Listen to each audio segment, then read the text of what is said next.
संसद में राहुल गांधी को लेकर सरकार और विपक्ष के बीच बड़े पैमाने पर गतिरोध देखा गया। कांग्रेस और अन्य विपक्षी दल अडानी हिंडनबर्ग मामले की जेपीसी से मांग कर रहे हैं। बीजेपी ने कहा है कि राहुल गांधी विदेशी धरती पर भारत का अपमान करने के लिए संसद से माफी मांगे। कांग्रेस नेता राहुल गांधी गुरुवार दोपहर को संसद की कार्यवाही में हिस्सा लेने के लिए पहुंचे। बीजेपी ने उनसे सदन में लंदन में दिए गए बयान को लेकर के माफी मांगने को कहा। जवाब में राहुल गांधी ने कहा कि अगर उनको सदन में बोलने का मौका दिया जाता है तो वो अपनी बात रखेंगे। कांग्रेस नेता राहुल गांधी ने गुरुवार को लंदन में दिए गए अपने बयान को लेकर के विवाद पर बात की। राहुल गांधी ने कहा है कि हमारी सरकार विपक्ष के किसी भी विचार पर सदन में चर्चा की इजाजत नहीं देती है। कई बार मैं संसद में बोलने को खड़ा हुआ तो मेरा माइक बंद कर दिया गया। इस दौरान राहुल गांधी ने कहा है कि मैंने स्पीकर से कहा कि मैं संसद में अपनी बात रखना चाहता हूं। सरकार के 4 मंत्रियों ने मुझ पर आरोप लगाया है कि मुझे भी सफाई देने का हक है। कांग्रेस नेता राहुल गांधी की प्रेस कॉन्फ्रेंस के बाद भारतीय जनता पार्टी ने भी प्रेस कॉन्फ्रेंस कर पलटवार किया है। प्रेस कॉन्फ्रेंस में पूर्व केंद्रीय मंत्री रविशंकर प्रसाद ने राहुल पर कई आरोप लगाए।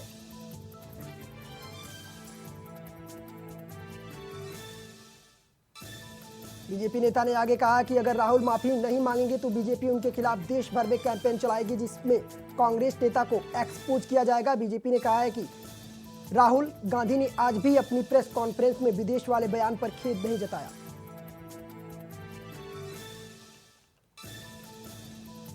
पूर्व केंद्रीय मंत्री नागमणि कुशवाहा ने सीएम नीतीश कुमार और लालू यादव को लेकर के कहा है कि जिस राज्य की सरकार अपने राज्य के नागरिकों को उनके फंडामेंटल अधिकार की पूर्ति नहीं कर सकती, उसे सत्ता में रहने का अधिकार नहीं है। अखिलेश यादव की पत्नी डिंपल यादव ने बुधवार को आरजेडी सुप्रीमो लालू प्रसाद यादव से मुलाकात की। दोनों के बीच इस मुलाकात को थर्ड फ्रंट बनाने की कोशिशों से जोड़कर देखा जा रहा है। डिंपल यादव ने के बाद गुरुवार को अखिलेश यादव भी लालू यादव से मिले।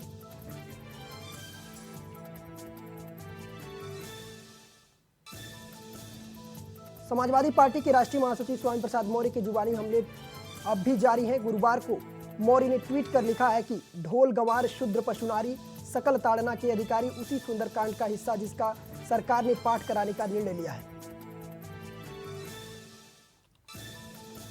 यूपी के संभल में बड़ा हादसा हुआ है। चंदौसी स्थित इस्लाम नगर रोड पर आलू से भरे कोल्ड स्टोर की छत अचानक गिर पड़ी। वहीं मौजूद करीब 20 से 25 मजदूर मलबे में दब गए। मौके पर पुलिस पहुंची।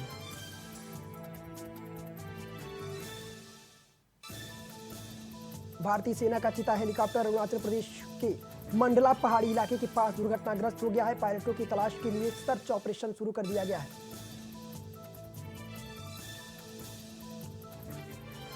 अमेरिका के शिकागो इंटरनेशनल एयरपोर्ट पर एयर इंडिया ने 300 यात्री फंसे हैं।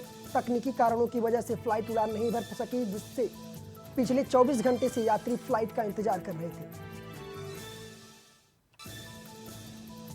यूरोप में रूस यूक्रेन के युद्ध को रुकवाने की भारत की कोशिश को नोबेल प्राइज कमेटी की ओर से सराहा गया है।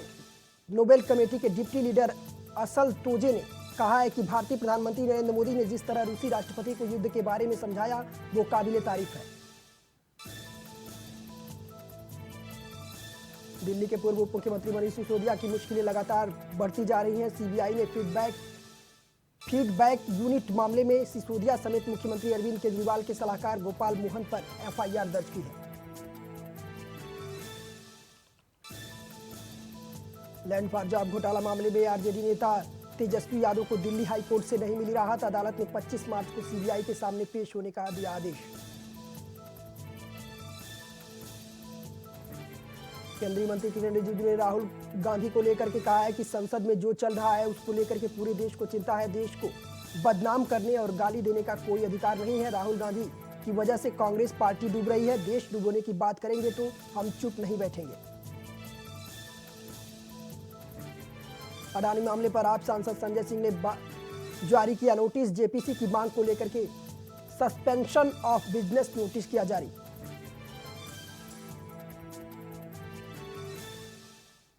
महाराष्ट्र के उप मुख्यमंत्री देवेंद्र फडणवीस की पत्नी अमृता फडणवीस ने एक महिला के खिलाफ धमकी और साजिश का आरोप लगाते हुए मामला दर्ज कराया है। अमृता की शिकायत के मुताबिक आरोपी महिला डिजाइनर है।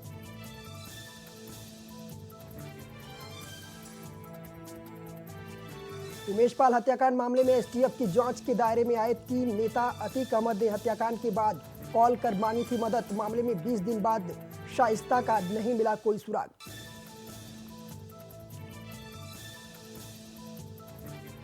चंडीगढ़ की सांसद और बीजेपी नेता किरण खेर ने विवादित बयान दिया है। उन्होंने कहा है कि हल्लो माजरा के द्वीप कॉम्प्लेक्स की पूरी सड़क बनवाई जहां पानी भर जाता था, अब द्वीप कॉम्प्लेक्स का एक भी बंदा मुझे वोट न डाले तो बड़ी लानत की बात है।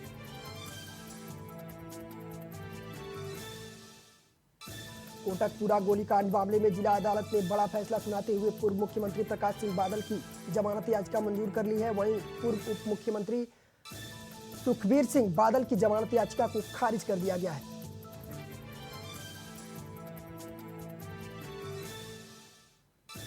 देश भर के करोड़ों आधार कार्ड होल्डर्स को भारत सरकार ने दी बड़ी राहत। आधार अपडेट करने पर जब अब नहीं देने होंगे पैसे, यूडीएआई ने आधार अपडेट कराने के लिए फीस को किया खत्म।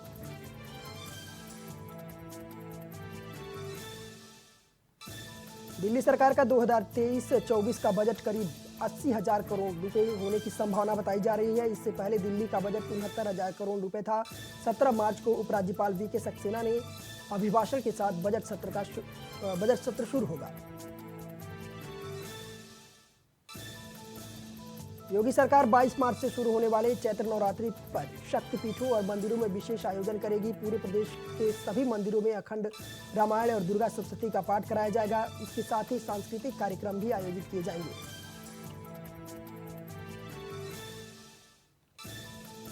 फर्रुखाबाद में अनियंत्रित ट्रक रेलवे फाटक तोड़कर के घुस गया।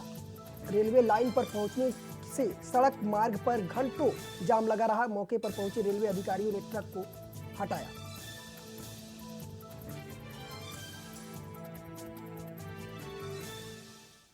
मैनपुरी के बेबर थाना क्षेत्र के मनिकापुर में नाली के पानी की निकासी को लेकर के दो पक्षों में जमकर मारपीट और पथराव हुआ, जिसमें 20 राउंड फायरिंग की गई।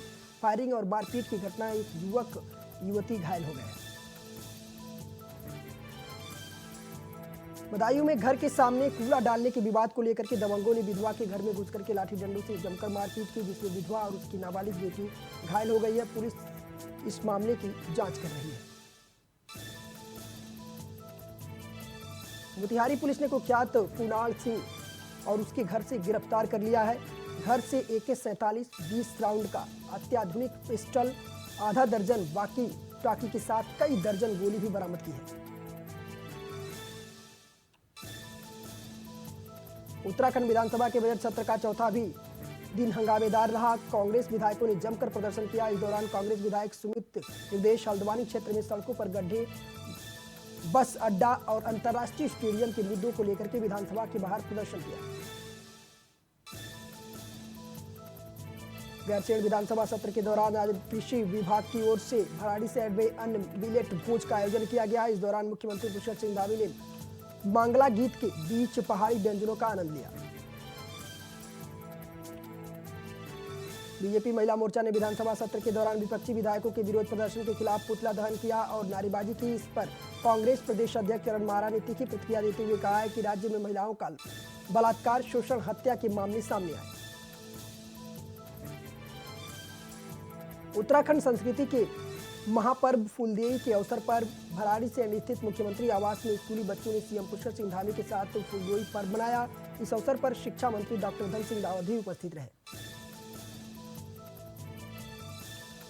सीएम पुष्कर सिंह धामी ने राजकीय इंटर कॉलेज भराड़ीसैंण में सुदृढ़ीकरण और आर्ट क्राफ्ट कक्ष के साथ पुस्तकालय का लोकार्पण किया। इस दौरान सीएम धामी ने कहा है कि भराड़ीसैंण क्षेत्र को प्राथमिकता के आधार पर आगे बढ़ा रहे हैं। अंकिता भंडारी हत्याकांड में वीआईपी का नाम उजागर करने और यूकेएसएससी भर्ती घोटाले की सीबीआई जांच कराने, बेरोजगारों पर हुए लाठीचार्ज की निष्पक्ष जांच करने समेत कई मांगों को लेकर के कांग्रेस की अध्यक्ष ज्योति रौतेला के नेतृत्व में कांग्रेस कार्यकर्ताओं ने भराड़ीसैंण कूच किया। देहरादून के विधानसभा सत्र में कांग्रेस के विधायकों द्वारा अध्यक्ष पर कागज फेंके गए। इस दौरान विधानसभा के भीतर हुई तोड़फोड़ के बाद बीजेपी महिला मोर्चा द्वारा कांग्रेस के विधायकों का पुतला दहन कर जमकर हंगामा किया गया।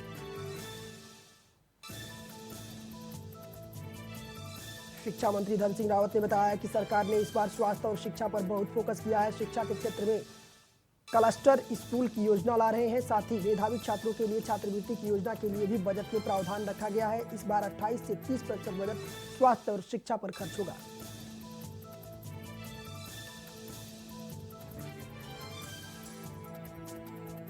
कैबिनेट मंत्री सौरभ बगुड़ा ने बजट को राज्य के विकास के लिए मील का पत्थर बताते हुए कहा है कि इस बजट के जरिए सरकार की अपनी आय के स्रोत बढ़ाने का संकल्प दिखाया है, जिस दिशा में आगे बढ़ने का काम धामी सरकार कर चुकी है। जोशीमठ में हुए भूधसाव के बाद 2 महीने से तहसील में जोशीमठ बचाओ संघर्ष समिति के बैनर तले लोग अपनी मांगों को लेकर के धरने पर बैठे हैं। संघर्ष समिति के अध्यक्ष ने कहा है कि जब तक सरकार उनकी मांगें पूरी नहीं करती है तब तक वो धरने प्रदर्शन करते रहेंगे।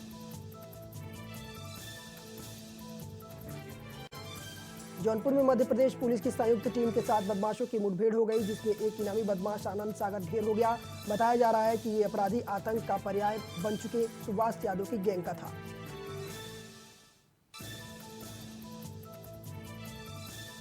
आगरा में न्यायालय के संज्ञान के बाद पुलिसकर्मियों के खिलाफ मुकदमा दर्ज करने का आदेश मिल गया है। दरअसल पिछले साल पुलिस और खनन माफियाओं के बीच मुठभेड़ हुई थी, जिसमें आकाश गुर्जर को गोली लग गई। इलाज के दौरान उसकी मौत हो गई थी। अमरोहा में अपराधी ने घर में घुस करके महिला के साथ दुष्कर्म करने का प्रयास किया। वहीं जब पति ने बचाव की कोशिश की तब आरोपी दोनों को लहूलुहान करके मौके से फरार हो गया। फिलहाल पुलिस उसकी तलाश कर रही है। अमेरिका में शुरू हुए बैंक संकट की आंच अब यूरोप तक पहुंचने लगी है। यूरोप के सबसे बड़े बैंक क्रेडिट स्विस के शेयरों में भारी गिरावट देखने को मिल रही है। बुधवार के दिन बैंक के शेयरों में 25% तक भारी गिरावट दर्ज की गई। अमेरिकी सीनेट ने देश के राष्ट्रपति जो बाइडेन के करीबी और लॉस एंजलिस के पूर्व मेयर एरिक गारसेटी को भारत के राजदूत के रूप में नियुक्त की गई है। बता दें कि ये पद पिछले 2 साल से भी ज्यादा समय से खाली पड़ा हुआ था। तुर्की में भूकंप के बाद अब बाढ़ का कहर बरसा रही है। 2 प्रांतों में मूसलाधार बारिश के कारण आई बाढ़ से कम 14 लोगों की मौत हो गई है। हजारों लोग बेघर हो गए हैं। इंडियन प्रीमियर लीग के 16वें सीजन की शुरुआत से ठीक पहले दिल्ली कैपिटल्स ने बड़ा फैसला लिया है। ऋषभ पंत की गैर मौजूदगी में टीम की कमान डेविड वार्नर को दी गई है।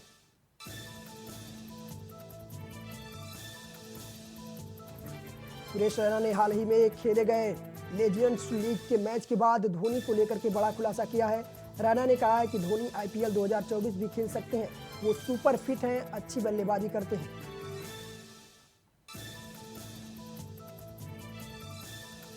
न्यूजीलैंड और श्रीलंका के बीच सीरीज का दूसरा और आखिरी टेस्ट मुकाबला वेलिंगटन में खेला जाएगा। पहले मैच में न्यूजीलैंड ने रोमांचक 2 विकेट से जीत हासिल कर सीरीज में 1-0 की बढ़त बना ली थी।